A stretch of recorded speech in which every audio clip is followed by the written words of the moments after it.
अस्सलाम वालेकुम, welcome back. आज हम टीएलपी का जो हमने थर्ड यूनिट स्टार्ट किया था उसका पार्ट टू पढ़ेंगे। पिछले यूनिट में या पिछली वीडियो में हमने वो उसका पार्ट वन पढ़ा था, जो लर्निंग मॉडल्स वगैरह लर्निंग साइकिल थी वो डिस्कस किए थे। आज हम लर्निंग स्टाइल पढ़ेंगे। लर्निंग स्टाइल पे हम ऑलरेडी बात कर चुके हैं कि क्या चीज़ है। तो इसमें लिखा हुआ है learning style is the way the learner learns. ठीक है, मतलब जो भी सीखने वाले होते हैं जिस तरीके से वो सीखते हैं उसको हम लर्निंग स्टाइल कहते हैं। और ये हम पिछली वीडियो में हमने डिस्कस किया था कि हर किसी का अपना एक तरीका होता है। कोई जो है वो देखने से सीखता है, कोई सुनने से सीखता है, कोई जो है वो करने से सीखता है। ठीक है, तो बहुत सारे तरीके होते हैं और वो उन चीज़ों को अपने जहन में लेके आते हैं। अपने फिजियोलॉजिकल फैक्टर जो होते हैं, बहुत सारी चीज़ें उनके लर्निंग के ऊपर असरअंदाज होते हैं और वो उन्हीं चीज़ों से जो है वो सीखते हैं। ठीक है, सो ये लर्निंग स्टाइल बहुत सारे तरीक़ों के होते हैं, जैसे कि इसमें आप देख सकते हैं राइटिंग, स्पीच, वर्ड, वर्बल। ठीक है, बहुत सारे हैं, जैसे कि वर्बल अलग है। फिर कुछ ऐसे होते हैं जो फिज़िकली हम सीखते हैं जैसे कि बॉडी, हैंड्स, टचिंग, इस तरीके से। कुछ जो है वो अकेले बैठ के स्टडी करते हैं, सेल्फ स्टडी या सोलेटरी जिसको हम कहते हैं। कुछ ग्रुप स्टडी करते हैं, ग्रुप लर्निंग जिसको हम कहते हैं। ठीक है, तो बहुत सारे उसमें क्या होते हैं, चीज़ें होती हैं जिसके ज़रिए हम सीखते हैं एंड लर्निंग स्टाइल्स। इसमें ज़्यादा कुछ समझाने का तो है नहीं, बस आप ये वर्ड्स देख लीजिएगा और इट्स वेरी इजी। ठीक है, अच्छा। Genders sorry Gardner's a type of intelligence. Gardner जो है एक किस्म का साइकोलॉजिस्ट था, हार्वर्ड गार्डनर। 1983 में उसने एक थ्योरी पेश की थी जिसमें उसने कहा कि जो लोग होते हैं, ठीक है, या जो बच्चे होते हैं, वो 7 या 8 किस्म के इंटेलिजेंस उनके बॉडी के अंदर होते हैं और उन्हीं चीज़ों से वो सीखते हैं। ठीक है, उन्होंने तो 7 टाइप्स की बात की थी, लेकिन बाद में एक और ऐड किया गया है, तो इट इज़ 8। ठीक है, जिसमें लिंग्विस्टिक है और इसके अलावा आप देख सकते हैं कि लॉजिकल है। ठीक है, इसके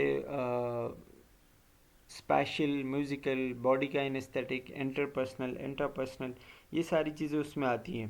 सो इसमें जो है वो मुख्तलिफ़ किस्म की चीज़ें होती हैं जो कि अलग अलग तरीक़ों से लोग सीखते हैं। जैसे कि लिंग्विस्टिक की हम बात करें तो इसमें लैंग्वेज जो होता है ना, मतलब थ्रू लैंग्वेज सीखना, ability to use language effectively. ठीक है, आप अपने लैंग्वेज को सही तरीके से इस्तेमाल करो, दूसरे के लैंग्वेज को समझो, जो रिटन है या फिर जो वो स्पोकन जो कम्युनिकेशन होती है। ठीक है, जो लोग चीज़ें कहते हैं उनको समझने के लिए जो आपको नॉलेज और जो पार्ट ऑफ द ब्रेन चाहिए होता है उसको, या फिर जो इंटेलिजेंस चाहिए होता है उसको हम लिंग्विस्टिक कहते हैं। ठीक है, दूसरा है लॉजिकल या मैथमेटिकल इंटेलिजेंस, उसको हम कह सकते हैं। ठीक है, उसमें हम क्या करते हैं, लॉजिकल आपको पता है कि किसी चीज़ को समझना, सोच समझ के जवाब देना, लॉजिकली सही। जैसे हम किसी चीज़ के बारे में कि ऐसा हम करेंगे तो इसका रिज़ल्ट ये आएगा, इसका अच्छा होगा, बुरा होगा, वो जो चीज़ें सोचने का अमल होता है ना, एब्स्ट्रैक्ट थिंकिंग जिसको हम कहते हैं।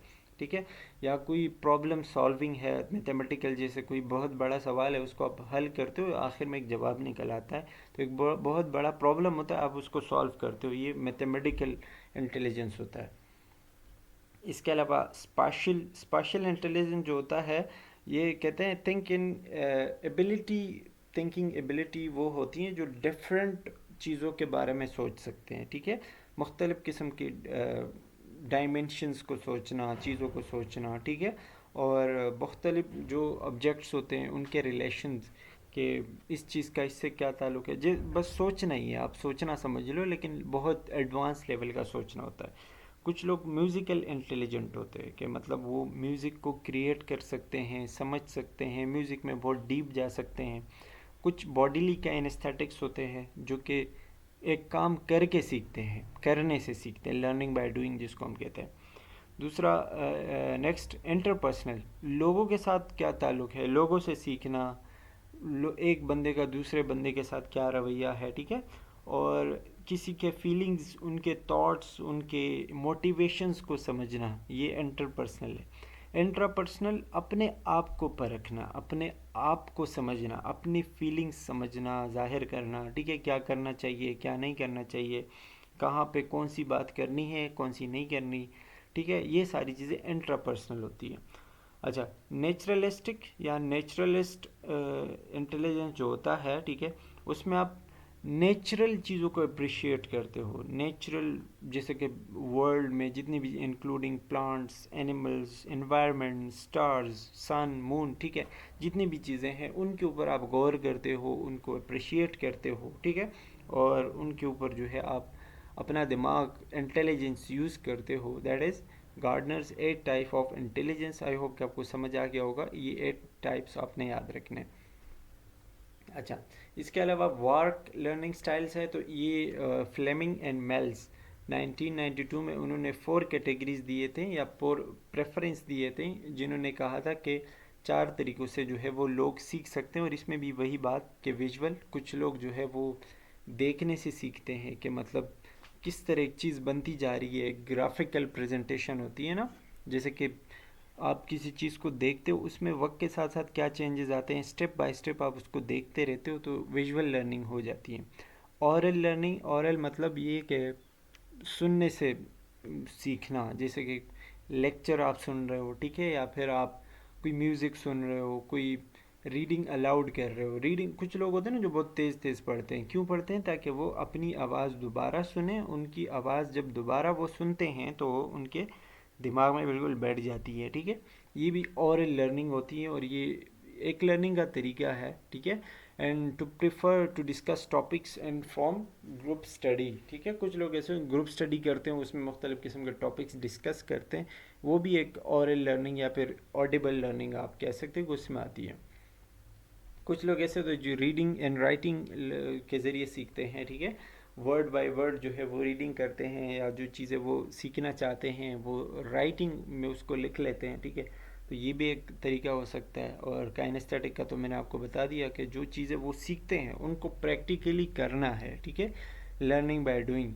और उन चीज़ों को जब वो डिमॉन्स्ट्रेट करते हैं, जब वो फिज़िकली प्रैक्टिकली उन चीज़ों को अप्लाई करते हैं, तो ये भी एक लर्निंग का हिस्सा होता है। काइनेस्थेटिक लर्निंग में वही बताया गया है कि learner would rather perform physical activity, ठीक है, फिजिकल एक्टिविटी होती है किसी चीज़ को सीखने के लिए, उसके साथ कोई या तो पार्टनर होगा या वो अकेले करेगा, और ये लर्निंग का एक बेस्ट वे होता है काइनेस्थेटिक लर्निंग। तो ये आपको पेपर के हवाले से याद रखना चाहिए। That is why the best way of learning something is new by having your hands on those things you are trying to learn, ठीक है। मतलब ये कि जो चीज़ें हैं, जो चीज़ आप सीखना चाह उसके ऊपर आप खुद, जिस तरह हम कहते हैं ना कि खुद ट्राई करके देखो, तो ये वो चीज़ होती है। अच्छा, इसमें भी वही इंस्ट्रूमेंट की बात की है कि आपको 16 क्वेश्चन दिए गए हैं और हर क्वेश्चन के 4 ऑप्शंस होंगे, तो फिर आप उनमें से एक से ज़्यादा सेलेक्ट कर सकते हो कि इनके साथ कौन कौन से मैच हो रहे हैं। तो ये आपको कुछ इसमें वेबसाइट भी बताई गई है, तो इस पर आप जा सकते हैं, मज़ीद भी पढ़ सकते हैं। अच्छा, बाकी जो है जनरल कैरेक्टरिस्टिक्स बताए गए हैं, इस पे मैं ज़्यादा डिटेल में नहीं जाऊंगा। जो चीज़ें हैं वो आपको ऑलरेडी पता है कि वक्त के साथ साथ एक बच्चे के या फिर एक एडल्ट के सीखने में क्या क्या चेंजेस आती हैं, ठीक है। जैसे कि एक इन्फेंसी या टॉडलर हुड होता है, 1 साल का बच्चा या 3 साल का जो बच्चा होता है, ठीक है, उनके लर्निंग का स्टाइल कैसे होता है कि वो डिपेंडेंट ऑन एनवायरनमेंट, मतलब एनवायरनमेंट के ऊपर डिपेंडेंट होता है कि एनवायरनमेंट उनके लिए सही है तो वो लर्निंग करेंगे वरना नहीं करेंगे, ठीक है। नीड्स सिक्योरिटी, उनको जो है सिक्योरिटी या फिर हिफाजत के लिए उनके पास कोई होना चाहिए, ऐसा ना हो कि वो अपने आप को नुकसान पहुंचाएं, क्योंकि बच्चे कुछ भी कर देते हैं, ठीक है, कोई चुरी वगैरह, कोई ब्लेड वगैरह लेके अपने आप को काट देंगे या जला देंगे या कुछ और कर लेंगे, ठीक है। तो उनको सिक्योरिटी चाहिए होती है। हर चीज़ को वो सेल्फ और एनवायरनमेंट को एक्सप्लोर करना चाहते, हर चीज़ को वो ट्राई करना चाहते हैं, हर चीज़ को वो हाथ में लेते हैं, चेक करते हैं, कभी कभी उसको मुंह में भी लेते हैं, ठीक है। तो ये नेचुरल क्यूरियोसिटी, मतलब उनके दिमाग में एक क्यूरियोसिटी होती है, एक चीज़ों को समझने का एक भूख होता है कि मैं ये चीज़ ट्राई करूं कि ये कैसा होगा। अच्छा, अर्ली चाइल्डहुड, जब बच्चा थोड़ा सा 4-5 साल की उम्र पे जाता है, ठीक है, तो फिर क्या होता है, जनरल कैरेक्टरिस्टिक वो ईगो सेंट्रिक होता है, मतलब उसका एक ईगो होता है, उस जो चीज़ वो मांगता है उसको वो हर सूरत में चाहिए होता है, भले वो रो के और इसी तरीके से जो है वो लेता है, ठीक है। अच्छा, इसके अलावा thinking pre causal, concrete and lateral. Thinking का तो आपको पता है कि जो मेंटली प्रोसेस इंफॉर्मेशन होती है, कि चीज़ों को समझने का जो प्रोसेस होता है। प्री कॉजल का मतलब होता है characterise by focusing on prevention, problem और रिस्क, ठीक है। मतलब किसी चीज़ को किस तरीके से बचना है, किस तरीके से रोकना है, ठीक है, ये सारी चीज़ें। और कंक्रीट मतलब किसी चीज़ को देख के, जो फिज़िकल एक चीज़ होती हैं, ठीक है, उनको देख के उससे सीखेगा। एंड लैटरल, लैटरल या फिर पॉजिटिव या भी इस तरीके की चीज़ उसमें यूज़ की गई है कि मतलब हर चीज़ a thinking style that emphasise punishment. उसको जो है ऐसा लगेगा कि मैं ये काम करूँगा, ये गलत होगा तो मुझे जो है सज़ा होगी या मुझे मसला होगा, ठीक है, मुझे कोई मारेगा, तो वो अक्सर उन चीज़ों से फिर दूर रहता है। लिमिटेड सेंस ऑफ टाइम, कि उनको ये पता नहीं चलता कि मैंने कितना टाइम क्या करना है, कितने, वो टाइम मैनेजमेंट उनके अंदर नहीं होती। फियर बॉडी लैंग्वेज, उसको डर बहुत लगता है, मैं गिर जाऊंगा, मैं मुझे चोट लग जाएगी। Can not generalise, can not generalise मतलब ये होता है कि चीज़ों में ना वो फ़र्क नहीं कर सकता, कौन सी चीज़ किसके लिए है वो नहीं कर सकता, या फिर कोई नई चीज़ बाकी चीज़ों से कंपेयर नहीं कर सकता, ठीक है। जनरलाइज वो नहीं कर सकता, हर चीज़ को बस एक अलग नज़रिए से वो देखता है। एनिमिस्टिक थिंकिंग मतलब हर चीज़ में उसको एक कार्टून नज़र आती है। अगर आप एक बच्चे को कहोगे कि आप एक सूरज की ना पिक्चर बनाओ या डायग्राम बनाओ, तो उसमें भी वो मुंह और आंखें वो सारी चीज़ें बनाएंगे कि ये भी लाइक अ ह्यूमन बीइंग है, ठीक है, उसमें उसके कार्टून या एक ह्यूमन बीइंग नज़र आएगा। सेपरेशन एंजाइटी, जब वो अपने से दूर रहता है, ठीक है, माँ बाप से दूर हो जाता है, तो उनको एंजाइटी होती है, डिप्रेशन, रोने लगता है, ठीक है। मोटिवेटेड बाय क्यूरियोसिटी, वही बात कि उनको क्यूरियोसिटी होती है नॉलेज की, या फिर एक भूख होती है कि ये चीज़ जो है किस तरह होगी। जैसे आप बच्चे देखेंगे वो आग में भी हाथ डाल लेंगे, क्योंकि वो पता नहीं होता, वो क्यूरियस होते हैं कि ये है क्या, ठीक है। Active imagination, prone to fear, play has hair work, वही बात कि वो हर चीज़ अपना जो उनका मन होता है, जो भी उनका दिल करता है वो करते हैं, ठीक है। लेकिन ये भी होता है कि उनको डर भी काफ़ी लगता है। अच्छा, मिडिल इन लेट चाइल्डहुड, वही बात कि जब बच्चा मिडिल एज पे आता है, 8-9 साल, ठीक है, तो फिर वो लेट चाइल्डहुड या मिडिल चाइल्डहुड जो है वो मोर रियलिस्टिक हो जाते हैं, थोड़ा सा बेहतर हो जाते हैं, चीज़ों को समझने लगते हैं, ठीक है। अंडरस्टैंडिंग कॉज इफेक्ट, वही बात। Deductive inductive reasoning, deductive inductive reasoning का मतलब ये होता है किसी ख़ास चीज़ से आम की तरफ और आम से ख़ास की तरफ जाना, ठीक है। मतलब मुख्तलिफ़ किस्म की चीज़ों पर आप उसके साथ रीजनिंग कर सकते हो। वो आपसे वांट्स कंक्रीट इन्फॉर्मेशन, कभी कभी आप उनको कहते हो ना कि इस तरह होता है, इस तरह होता है, फिर वो आपसे सबूत मांगते हैं कि ये कैसे हुआ, किस आपके पास कोई सबूत है या फिर मुझे दिखाओ, ठीक है।